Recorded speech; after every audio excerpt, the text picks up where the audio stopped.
Olá, sejamos todos bem-vindos nesse lugar virtual, é verdade, mas que nos preparamos para mais um estudo do Evangelho segundo o Espiritismo, que no capítulo 8 tem como título Simplicidade e Pureza do Coração.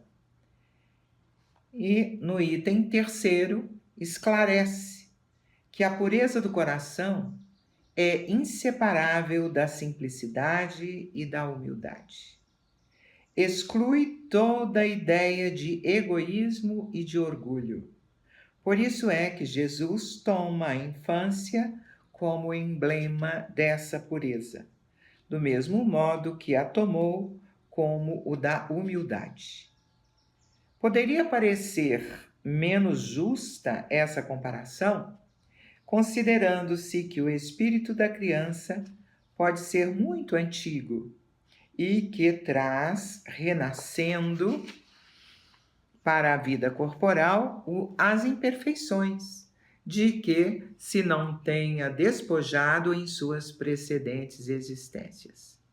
Só um espírito que houvesse chegado à perfeição nos poderia oferecer o tipo da verdadeira pureza.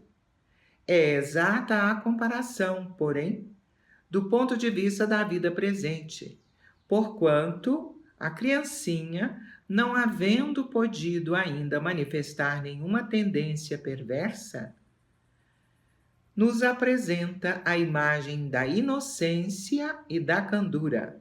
Daí o não dizer Jesus de modo absoluto que o reino dos céus é para elas, mas para as que se lhes assemelham. Então, o assunto do dia hoje é como que nós podemos retomar a pureza, já que, embora tenhamos nascido simples e ignorantes, nas mãos do Criador, puros, portanto, no nosso caminhar evolutivo, através de ensaios e erros, temos defraudado a lei e precisado, por causa do nosso livre-arbítrio, é uma ferramenta, temos podido reparar os nossos erros. E é possível que nós nos tornemos espíritos puros, porque Jesus afirmou que nenhuma das ovelhas do Pai se perderia. Então, dentre as características identificativas da nobreza do ser humano, destacam-se a simplicidade e a pureza de coração. E nós tomamos aqui um artigo, um estudo de Richard Simonetti chamado A Retomada da Pureza.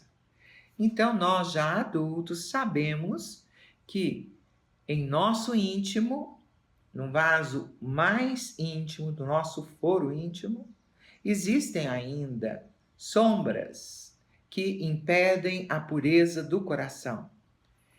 E para retomar essa pureza, precisamos retirar do nosso íntimo os sentimentos menos felizes, os sentimentos inferiores, a cobiça, o egoísmo, o orgulho, a presunção, a preguiça, a ambição, e ir trocando esses sentimentos negativos por virtudes, por pensamentos, palavras e obras significativamente, poderosamente boas, salutares e nobres. Então diz aqui Richard Simonetti: bem-aventurados que têm limpo o coração, porque verão a Deus, que está escrito em Mateus, capítulo 5, versículo 8. Para que possamos compreender melhor a presença de Deus no universo, é preciso que superemos a concepção antropomórfica de patriarca sentado no trono celeste a comandar os anjos, determinando castigos para os maus e oferecendo aos bons a suprema ventura de contemplá-lo face a face por toda a eternidade. Muito bem, essa era uma concepção antiga, lá da Idade Média, da Idade Antiga, da Idade Moderna, mas nos dias de hoje Nós, graças à doutrina espírita, graças ao cristianismo redivivo, graças a Jesus, podemos conceber Deus, o Criador, como Pai justo, bom e amoroso. Deus é a mente criadora, a consciência cósmica que construiu o universo e sustenta a vida. Estamos mergulhados em seu seio, segundo André Luiz, como peixes num oceano. Tanto mais próximos estaremos dele, quanto maior a nossa capacidade de nos ligarmos aos valores espirituais, já que Deus é espírito e em espírito deve ser adorado conforme ensina Jesus. Lá, junto à mulher samaritana no poço de Jacó, Deus é espírito e em espírito deve ser adorado. Não chegará o tempo em que ele não será adorado nem no templo do Monte Garizim, nem no templo de Jerusalém, mas no íntimo de cada um. Então é preciso desenvolver o olhar de ver para observar Deus em tudo que nos cerca, em todas as ocorrências, na criação divina, a nossa terra e os universos. Os místicos e os santos, buscando esse objetivo de purificar os seus sentimentos, de retomar a pureza, o que eles faziam? Cultivavam rigorosa disciplina da mente e do sentimento e conseguiam sobrepor-se às limitações da matéria e sentiam a gloriosa realidade da presença de Deus no universo, o que os levava a experimentar sensações de felicidade e de plenitude de vida tão intensas que eram verdadeiros êxtases celestes. Santa Teresa d'Ávila, São Pedro de Alcântara, Santo Antônio de Lisboa e tantos outros que experimentaram essa sensação de transcendência, de já penetrarem no plano celeste mais elevado. Há em homens assim, em criaturas dessa maneira, uma consciência tão ampla da interação, da comunhão profunda com a natureza, que um Francisco de Assis, plenamente integrado na obra da criação, via irmãos seus nas aves, nos animais, no mar, no rio, na flor, no fruto, no sol, na lua, nas estrelas, no fogo que lhe queimou os olhos, irmão sol, irmã lua, irmão fogo, e considerava irmãos todos os seres, todas as criaturas, toda a criação divina. Por isso ele se tornou o êmulo de Cristo. Ele procurava imitar as qualidades de Jesus, andar nos caminhos do Mestre. Por isso, ele ofereceu toda a sua vida, toda a sua jovialidade, toda a sua sensibilidade a esse propósito, servir à causa de Jesus. E experimentou também essa comunhão íntima com ele em todo o tempo. Para encetar-se a jornada rumo a tão elevado estágio de espiritualidade, é preciso ter limpo o coração. Poderíamos definir essa pureza como a ausência de sentimentos inferiores, como, por exemplo, a cobiça, a luxúria, a maldade, o ódio, o ressentimento, a ambição, o orgulho, a vaidade, o egoísmo. Todos esses sentimentos inferiores obscurecem o nosso brilho íntimo, a nossa luz própria. Todos nós, como essências, como natureza divina, a nossa natureza é natureza divina, a nossa origem é origem divina. temos luz própria, só que muitas vezes obscurecidas pelo lodo dos sentimentos malsãos, dos sentimentos inferiores, das emoções exageradas que nos turbam o raciocínio e o equilíbrio. Então, nós muitas vezes deixamos de atender ao convite do Mestre, que nos disse: fazei brilhar a vossa luz. Muitas vezes deixamos a nossa luz tão fraca, tão apagada pelos sentimentos inferiores. O convite, então, é trabalhar para substituir tudo que for negativo por virtudes, por frutos do Espírito, através de esforço, meditação, reflexão, conhecimento e fé com obras, para que nós possamos adquirir forças para continuar. As crianças, não porque detenham a pureza, mas porque os sentimentos inferiores ainda dormitam em seus corações. São mais espontâneas, mais capazes de uma ligação com os valores espirituais, revelando, não raro, uma surpreendente religiosidade. Por isso, Jesus diz aos apóstolos: deixai vir a mim as criancinhas, porque delas é o reino dos céus. Quer dizer, é preciso se assemelhar a elas nessa confiança que elas demonstram, na aceitação que elas demonstram, na espontaneidade, na sinceridade e nessa ingenuidade, né? Nesses sentimentos que elas demonstram, sem malícia, né? Elas são crédulas e obedecem, acatam, têm aceitação das diretrizes que os seus educadores lhes oferecem. Nossas orações, nos verdes anos da infância e no início da adolescência, são mais puras. Sentimos mais de perto a presença dos Espíritos em nos dirigirmos aos benfeitores espirituais com muita naturalidade.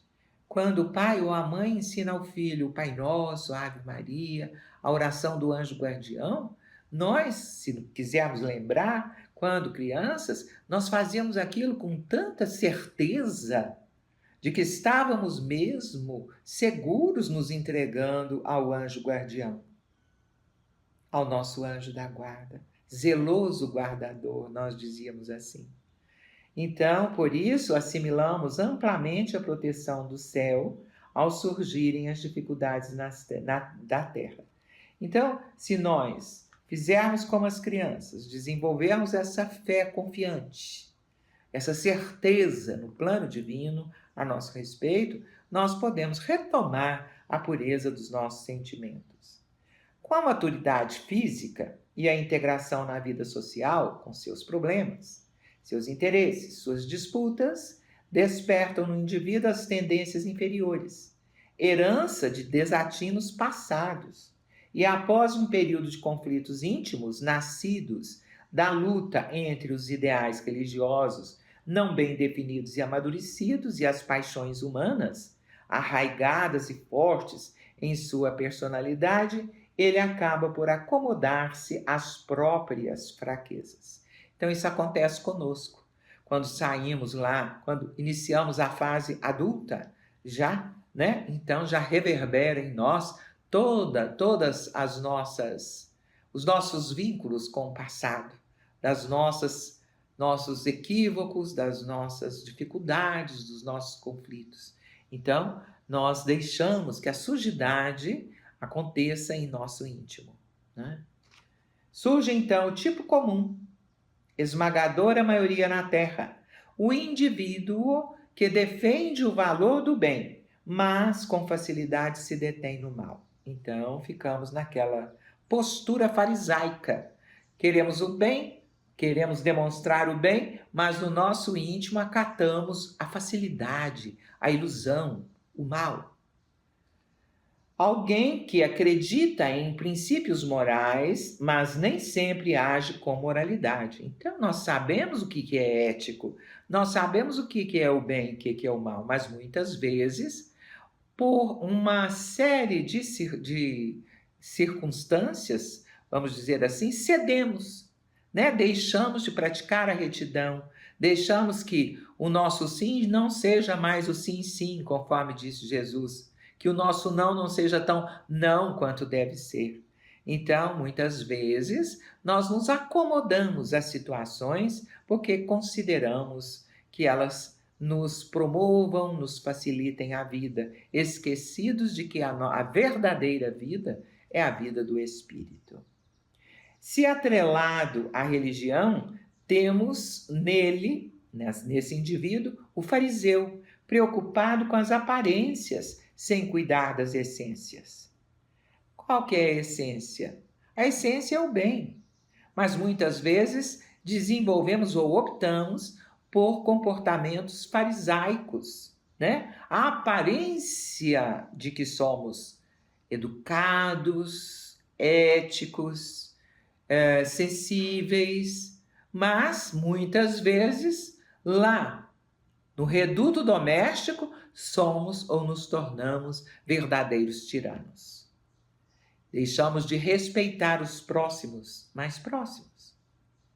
Então, essa dupla vivência, essa dupla moralidade, né, é o resultado dessa impureza que trazemos em nossas convicções, né? Porque se temos uma convicção firme, uma fé raciocinada, uma certeza do objetivo que nos traz aqui, na vivência uns com os outros, que é buscar a sabedoria e aprender a amar melhor, nós não resvelaríamos por esses descaminhos com tanta facilidade. Há, porém, um castigo imposto àqueles que se deixam levar pelas tendências puramente humanas, ilusórias, impermanentes. Em diversas bandeiras do budismo, há uma revelação tranquila assim, simples assim, que toda origem do sofrimento está no apego, no excesso de apego.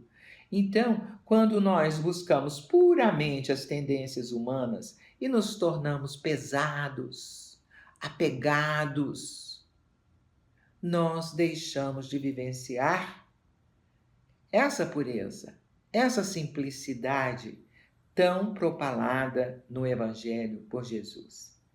É esse castigo que vem para quem só se entrega a essa vida material de sensações e de busca de conforto e de aparências, que vive a ilusão, que não quer pisar na realidade, que pensa que aqui estamos de férias só para gozar na horizontalidade, que não procura transcender, porque a missão de Jesus foi essa: retirar o homem da animalidade e elevá-lo na sua humanidade. Então, é sair do instintivo da animalidade para uma humanidade realmente qualificada. Então, esse castigo que é imposto a esses indivíduos que só se entregam à vida material é a perda da tranquilidade, a insatisfação crônica, porque não há uma só pessoa riquíssima de inteligência, de bens materiais, de poder, de beleza, que não se encontre tantas vezes em depressão, quando só volta a sua energia, a sua luta para as conquistas perecíveis. A nossa natureza, o espírito, clama por uma ascensão. Então, perda da tranquilidade, insatisfação crônica, angústia existencial, marcadas pela incapacidade de orar, de sentir a presença da espiritualidade, de reverenciar a vida, que é sagrada, mas é uma vida que tem que ser compreendida nesse duplo aspecto. É uma vida material? Sim, precisamos sobreviver aqui. Mas é também, sobretudo, uma vida em busca de espiritualidade, de afinar o nosso instrumento. E a vida, assim, torna-se um fardo terrivelmente pesado para esses que não sabem fazer a interconexão, a comunhão com o sagrado. Nós somos seres sagrados. Precisamos alimentar a nossa essência. No passado, muita gente tentava adquirir pureza para o cultivo da religiosidade autêntica, entregando-se a mortificações, não raro caracterizadas por excessos mórbidos. Quem nunca assistiu um filme, por exemplo, em que o protagonista se martiriza surrando as suas costas com aqueles, principalmente na Idade Média, né?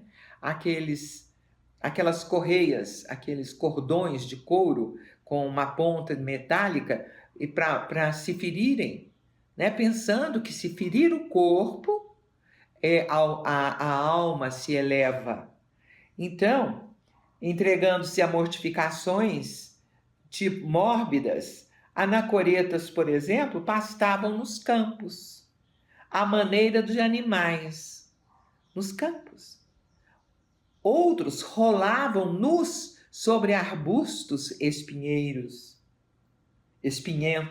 ou viviam em charcos infestados de serpentes.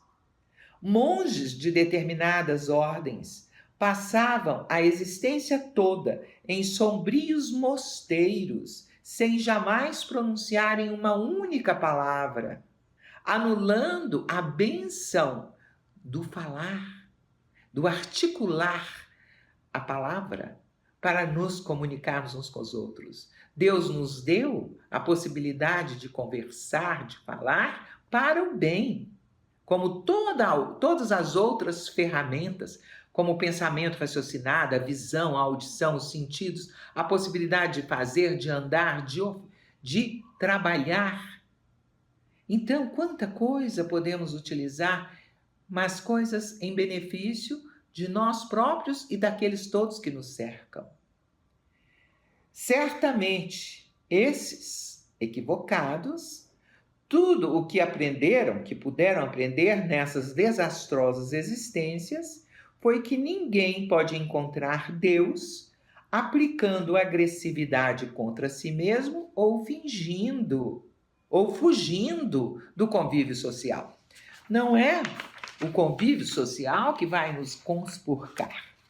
Muito pelo contrário, nós podemos estar em qualquer e todo lugar e levar para mesmo lugares que são pervertidos, que são frequentados por criaturas pervertidas, poderão ser abençoados e minimizados em seus efeitos negativos por uma presença curativa, por uma presença equilibrada de oração e de fé.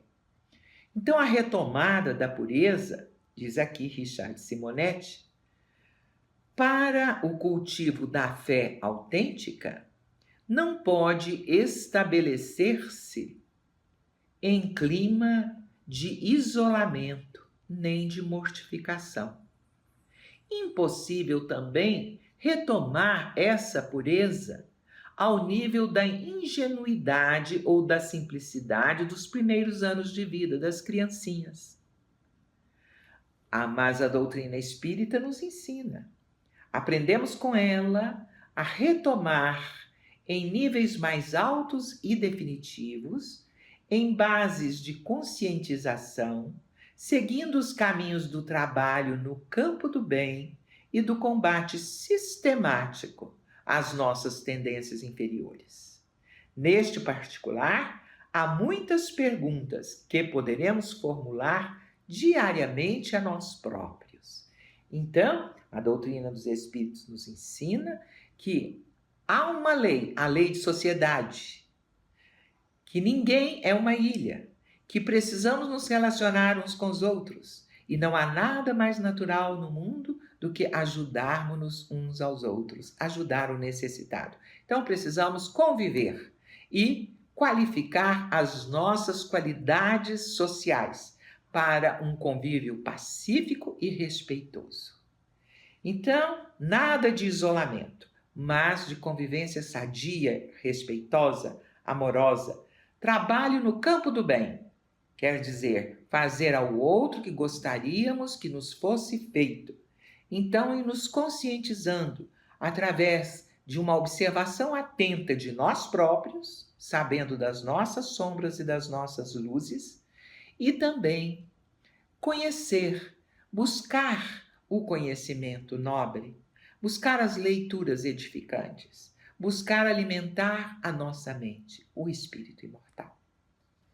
E nós podemos perguntar: se é um projeto, quantas horas por dia estamos dedicando à participação em obras assistenciais? Quantas vezes na semana ou no mês nós buscamos assistir o nosso semelhante necessitado para que o nosso coração alcance a pureza de sentimentos? Quantas vezes temos comparecido ao círculo da oração, ao templo de nossa preferência, não para receber as bênçãos, mas para ofertar algo em termos de participação?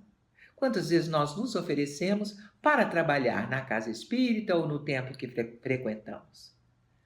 Quais os recursos que estamos mobilizando para ajudar a combater a miséria e o infortúnio que graçam na vida social? Quantas vezes ouvimos as pessoas carentes? Quantas vezes lhes estendemos uma ajuda, ou uma ajuda material, ou a nossa empatia, o nosso sentimento de afeto? Quantas vezes temos calado diante das ofensas alheias? Quantas vezes nós nos vimos capazes de perdoar? Quantas vezes temos disciplinado a nossa fala, a nossa língua, evitando maledicência? Quantas visitas temos feito a enfermos, necessitados, atendendo suas necessidades imediatas, levando-lhes consolo e esperança? O que temos feito para edificar o bem no mundo? Qual o nosso empenho por eliminar o mal em nós? São questões que devemos levantar e refletir sobre elas. Em se tratando de comunhão com Deus, o culto religioso, a reunião mediúnica, o trabalho doutrinário, a leitura do livro espírita são recursos preciosos. Todavia, representam apenas um planejamento. Para sentir a presença de Deus, precisamos muito mais de fazejamento. A fé com obras. Então, nós nos despedimos, muito agradecidos pela oportunidade de refletir junto com todos vocês sobre essa lição maravilhosa, que é a nossa busca, a nossa meta, alcançar a pureza dos nossos sentimentos, a pureza do nosso coração e a simplicidade de viver. Gratidão, uma boa noite, uma boa tarde, uma boa semana, um bom ano para todos. Graças a Deus.